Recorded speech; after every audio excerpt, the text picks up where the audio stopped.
श्रियकान्ताय कल्याणनिधये निधयेतिनाम् श्रीवेङ्कटनिवासाय श्रीनिवासाय मङ्गलम्।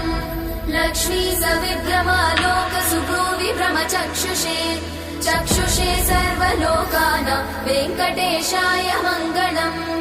श्रीवेङ्कटाद्रिशृङ्गाग्रमङ्गलाभरणाङ्ग्रये मङ्गलानां निवासाय श्रीनिवासाय मङ्गलम्।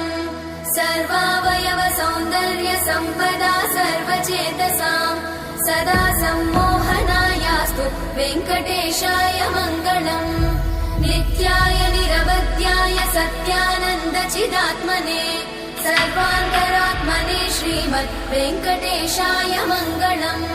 स्वतः सर्वविदे सर्वशक्तये सर्वशेषिने सुलभाय सुशीलाय वेङ्कटेशाय मङ्गलम्।